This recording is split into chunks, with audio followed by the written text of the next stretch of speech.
बुटवलको बिहान गजबको रङ्गमा रङ्गिएको थियो।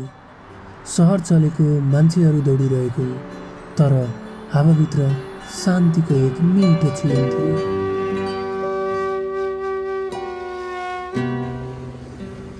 सबैको गन्तव्य फरक, तर सपना भने एउटै, अगाडि बढ्ने।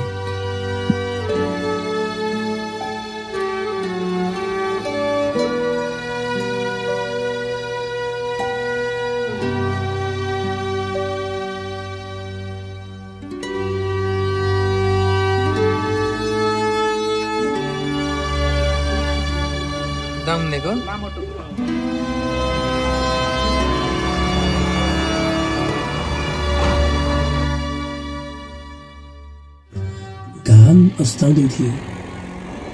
आकाश सुनौलो हुने त केही सेकेन्ड, यात्रामा फेला पर्ने सबैभन्दा शान्त कविता जस्तो। हामी तिरिचोको कागतिर नजिकिँदै थियो र मनभित्र एक नयाँ उत्साह पलाउँदै थियो। अँध्यारो सुरुङ र अन्त्यमा देखिएको एक सानो प्रकाश, मानव यात्राको अर्को अध्याय सुरु हुने सङ्केत थियो। यात्रा लामो छ, तर आजको दिनले सिकायो सुन्दरता गन्तव्यमा मात्र होइन, हरेक बीचका क्षणहरूमा पनि हुन्छ।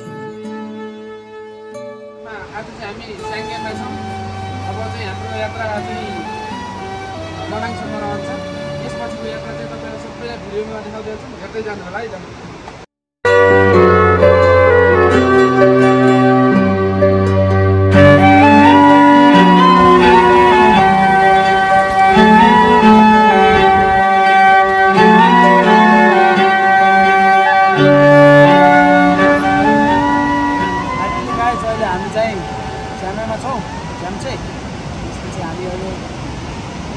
झरनामा चाहिँ मस्त रमाइरहेको छौँ। एकदम राम्रो छ वाटरफल देख्नु।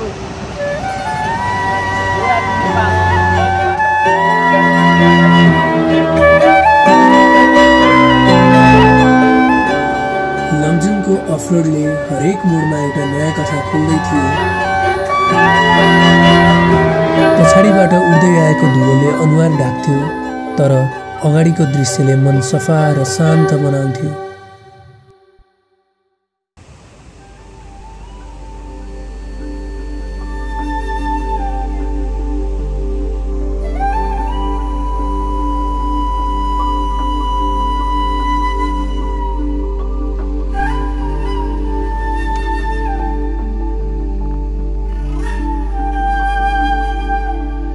जहाँ बाटो हिमालतिर मुडिन्छ, त्यहाँ सुरु हुन्छ चामेको कथा।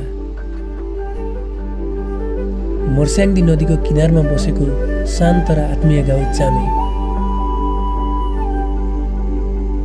हामी त्यहीँ बसेर खाना खाने निर्णय गर्यौँ।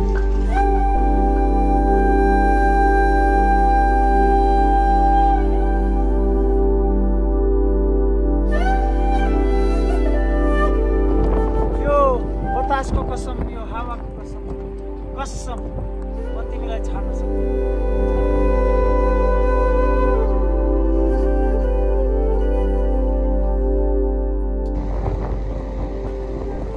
चामेको शान्तिबाट हामी फेरि अगाडि बढ्यौँ। अन्ततः पिसाङ देखा पर्यो, हिमालको छायामा बसेको एउटा सानो स्वर्ग।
ब्रखा एक सानो गाउँ, तर त्यसको मौनता विशाल।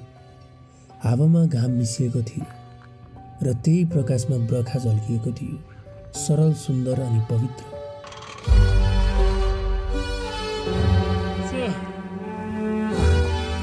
म चाहिँ आइसलेकतिर जाँदैछु। अहिले चाहिँ रिसेन्ट कन्डिसनमा चाहिँ बाइकले नतानेर म चाहिँ हिँडिरहेको छु र यो चाहिँ हाम्रो माथिको भ्यू हो। तल चाहिँ त्यहाँ तल चाहिँ ब्रखा भिलेज छ र अहिले चाहिँ हामी आइसलेकतिर जाँदैछौँ। It is like around altitude of 4600. We are heading from 36 meter to 4600. So slowly जाँदैछु, but स्यास्या चाहिँ एकदम भइरहेछ है त। त्यहाँ देखिराख्नु भएको छ नि, त तलको चाहिँ ब्लू लेक हो है, ब्लू लेक हो। अनि त्यहाँ चाहिँ एयरपोर्ट छ हुँदैको, अनि तलको चाहिँ हाम्रो ब्रखा भिलेज हो है। माथि जाँदैछौँ, यो चाहिँ हिमालको प्लेस हो, यहीँ छौँ। यो बाटो चाहिँ एकदमै एल्टिट्युडमा छ। सो वी आर हेडिङ है।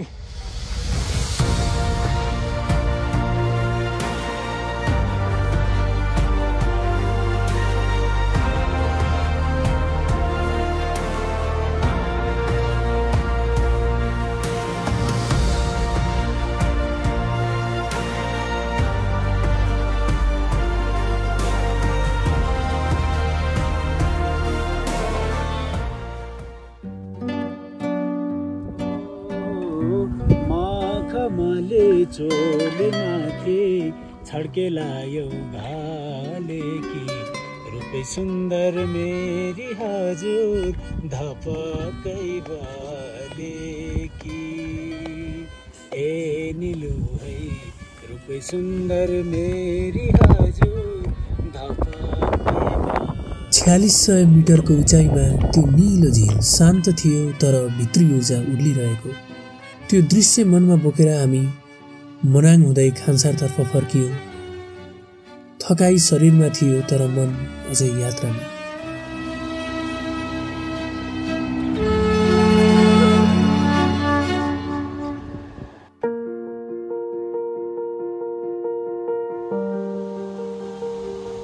खानसारको बिहान मिरमिरे घाम, बाटो उकालो र शान्त।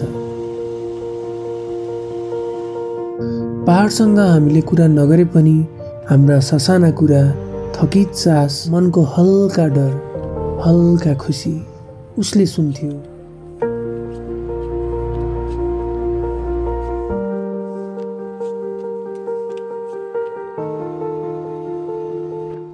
So we are at Srikalpa at an altitude of 490 meters and we are heading towards the base camp. Let's go.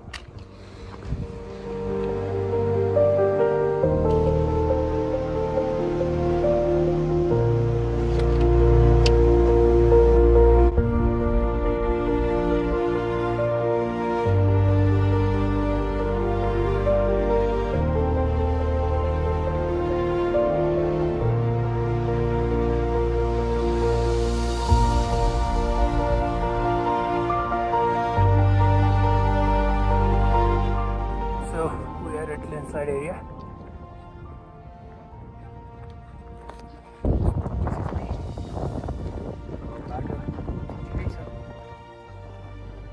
The road is like more sloppier. We have to go slowly right now. Let's go, guys, let's go.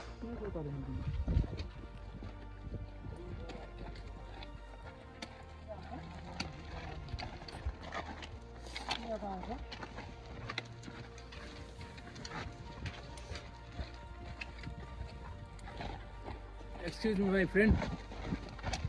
Badu, you are at the right place at the right time.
घिच्यो जाँदैछौँ अहिले we are at Baiskumti you can see there यो यहाँदेखि सबै त्यहाँ माथिसम्म सबै ठाडो हो र हामी around it's like 4:12 AM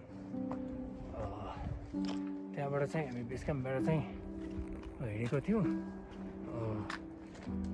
now it's been around 2 hours that we are walking continuously. These are my friends who are walking together to make their journey successful, and like they are pushing their limits too strongly. Hello Sagar,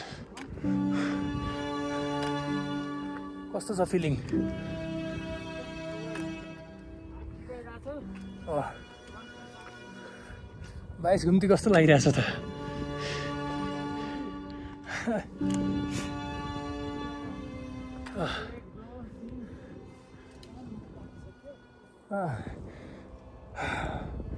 okay केटाहरूले चाहिँ shortcut हानिदिइरहन् ठाडो ठाडोमै खतरा हान केटाहरूको okay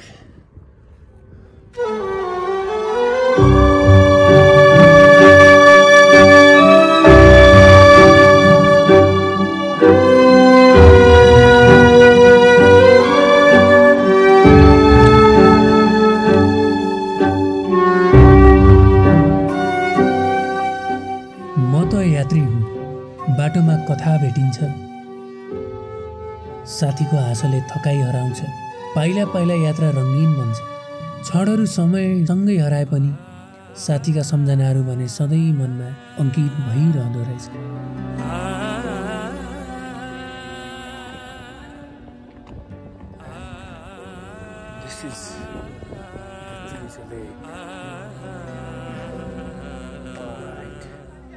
What a view.